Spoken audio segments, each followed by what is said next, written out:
I found it fairly difficult to, number one, make them tight enough to be binding, and number two, to make them non-discriminatory.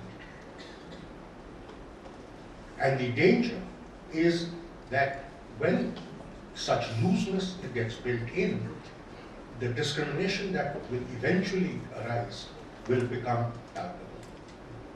So, without very much more ado, let me actually start with the person who, in a sense, has been guiding this whole effort, which is Professor Amit Sharma. In a sense, everything we have heard so far really comes from his stable, along with the other partners.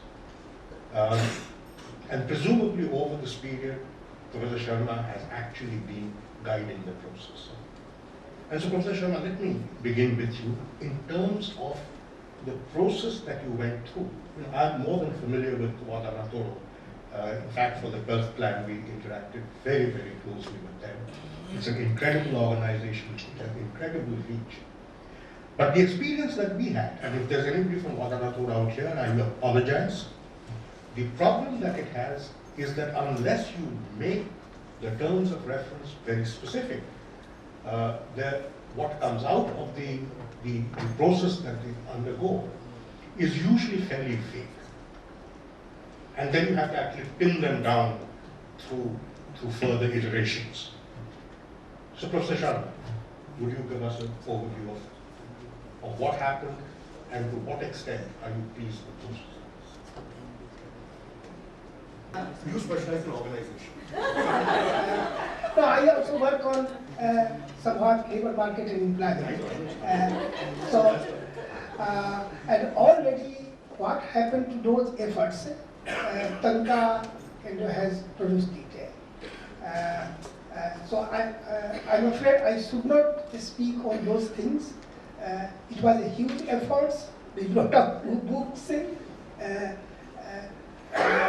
We collected 200 people with several working groups. By the way, our task was not to devise indicators.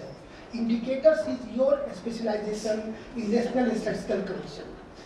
We thought that we should get perspectives. And something like 10, 12, 13 countries or 15 countries might be. We collected people, NGOs, largely academicians, and also wrote out a summary widely distributed. My colleague Sumit Mazumdar get crashed into the United Nations General Assembly and distributed a real version of the report. He went to New York. So all that we have done. We felt that some issues from the perspective of southern countries, particularly South Asian countries, are very important. And Tanka presented in 5, 6 those perspectives. Let me, since the topic of panel discussion is around the theme, employment, education and skills, and I have a little knowledge of employment, so please allow me to speak on employment. I think, given my bias, I think employment is one of the central things on which human development rests. It provides income, it provides dignity, and it is key. It is a key deficit in today's world, both developed and developing, but developing it becomes more acute. In earlier MDG goals, originally it was not included. Later on, in 2008, it was included. Some 4 indicators were later on devised also. I'm not going to that. We think, and in our consultation, a large number of people across disciplines, the feeling was that joblessness, lack of employment, is the main region of human development deficit in the South, and particularly South Asian countries. And as such, it should be given due importance. The maybe 10-12 minutes presentation which I will make, I'm not going to cover all the developing countries. It is not possible to do it also, but I will largely cover the South Asian countries and India. But South Asia is the core. It is not only the largest region in the world, it is poorest, and the problems of employment deficit and human development deficits are solved here. I think sub-Saharan Africa problem will also be solved. The other issue before I come to here, that employment and labor market issues in developing countries, South Asian countries, are very different compared to the developed ones. So it can't be the indicators for developed countries similar here. Like just to give you one example, unemployment rate. Unemployment rate may be an indicator for developed countries, not for developing countries. Unemployment rate in India is 3%. So there has to be separate other indicators. I will come to you later on about it. Just to give you know that some key features of South Asian labor market, and which, as I said, it is similar to other African countries, but not Latin American countries. Their labor markets are much different from us. First of all, labor force participation rate, that is employment to population ratio, is very low. And in case of women, it is extremely low, lowest in the world. India, Pakistan are probably at the bottom in the world. Bangladesh has done quite well. Again, as I said, low unemployment rate in all countries, South Asian countries, and for that matter, other developing countries also. Widespread underemployment and poverty. One of the principal reasons and characteristics of low levels of employment and low earnings is unbalanced pattern of growth. Agriculture dominates in employment, but production structure is different. For example, in India, 13% GDP is derived from agriculture, but 50% of the workers are employed in agriculture. I'm not going into detail. Manufacturing has a very low base. High share of informal employment is a well-known story. Low level of education and skills, again, Professor Govinda will talk about it. We have only around 8% of our population in the working age who have got some formal or informal skills. Only 31% of the workers are educated. The other thing, very important, in spite of the 50-60 years of land development, still South Asian labor market, and India including, there is a high level of segmentation around gender, caste, ethnicity, and in many countries around religion also. So what has happened after this impressive economic growth? Not only in India, India is now, of course, the fastest growing large economy of the world. But other South Asian countries, till recently Pakistan also, in recent period it has slowed down, has relatively experienced high growth. But growth of employment, I am talking about growth of non-agricultural employment, not agricultural employment, has been much less compared to the GDP. In all countries, elasticity of employment growth in non-agriculture sector has been coming down. Increasing informalization, this story is well known. The other features again, I do not take much time. Low coverage of social protection, limited only to formal sector. Let me give you some examples from India. What has happened during high growth period for last 20 years or so.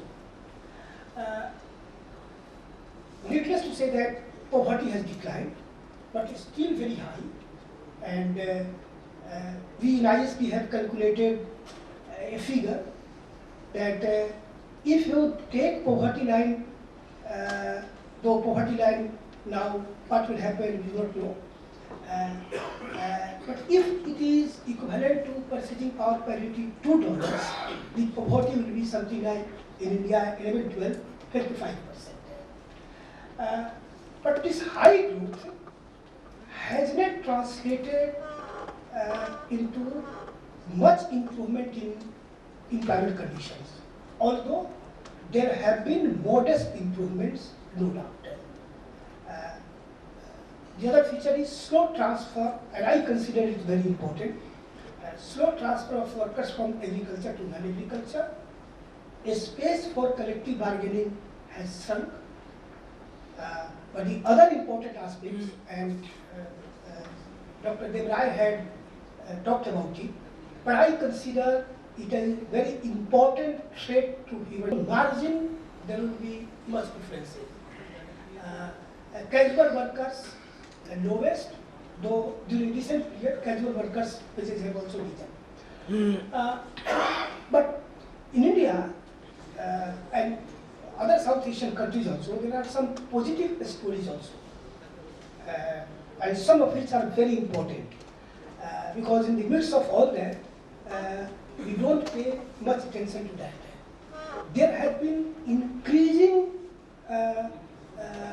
real wages during the last 30 years or so, roughly about 3%, and which is in my view most important reason for reduction in poverty. Diversification from agriculture to non-agriculture since 2005 has accelerated. The other important factor, and which needs to be noted down, is that it seems that informalization of workers' process has been halted. For the first time after independence, between 2005 and 2012, there was slight increase in the share of formal workers and huge increase in the share of formal sector workers in India for the first time. Of course, as I said, decline in poverty. The other important thing, rise in trade unions strength have declined, but there has been rise in the unionization of informal sector workers, which is a very positive thing which is happening in the country. I'm not going into all this in detail about employment and challenge of inclusion, already I have repeated. Let me come to why the employment outcomes in India and South Asia have been different from East Asia and Southeast Asia. East Asia is certainly have been more successful than South Asia, and East Asia, Korea, Japan, of course have been, now they are a developed part of the world. In our view and in the view of many economists, neglect of manufacturing has been, as an engine of growth, has been the most important reason. Because it seems there is an aim to service sector led growth, and in this context, I think Make in India is a good program. The other is lack of proper policies for supporting agriculture and rural non-farm sector. All South Asian countries and East Asian countries did it. Somehow India is not, and South Asian countries did not do. And neglect of human capital, I am not going to that.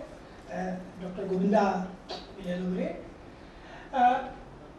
The other most important reason, and which is very crucial one, inefficient and malfunctioning institutions, crucial for managing growth and regulation of employment relations. And it cuts across everywhere, infrastructure, public services. This is one of the most important reasons. Lastly, this is South Asia is the one region where women, except Sri Lanka, are invisible. Now, in Bangladesh, they have become visible. But India, Pakistan, they are invisible. They are hardly something like 25% of the women are in the labor force. So, exclusion of women, it has cost a lot to the entire region. So, as I said, I have just 2-3 minutes and then I'll end. I think Dr. Vivek Devrai talked about the large number of, and he also talked about monetizable indicators. In employment, I have given you this slide, and this is taken from an article by Rizwanul Islam in this volume. As I said that our task was not to give monetizable indicators, but just some idea, some perspectives. And in fact, out of these, 2-3 monetizable indicators may be made. The essence is that, like productivity, labor productivity, or wages should increase. This is one indicator. The other is proportion of vulnerable workers. I am just summarizing what is there. Proportion of vulnerable workers like unpaid family worker, own account workers, that should decline. The workers employed in informal sector should decline. So some indicators, and these indicators help in, you see, how a particular index creates new newspaper euphoria, that this state is doing this state is doing. So I think need of some indicators which can be easily monitored. I think it is good for progress and good for the country and good for other regions also.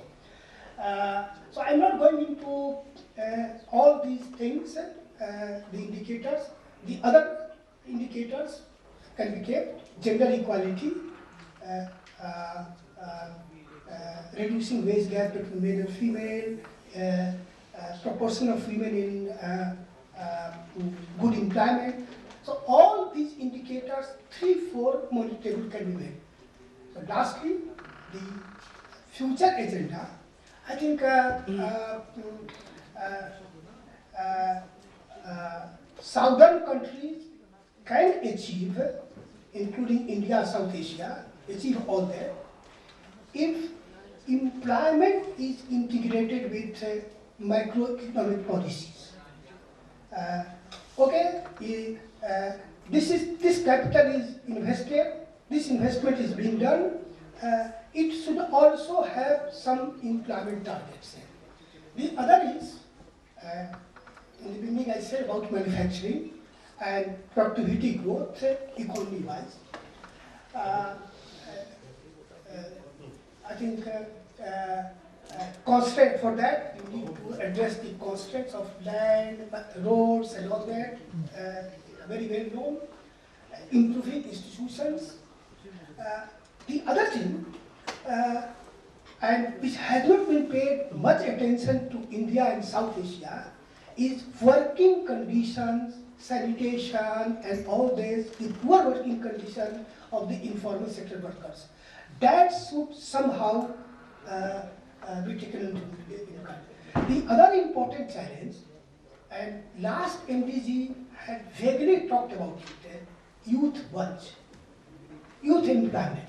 And now it is going to be a very important challenge.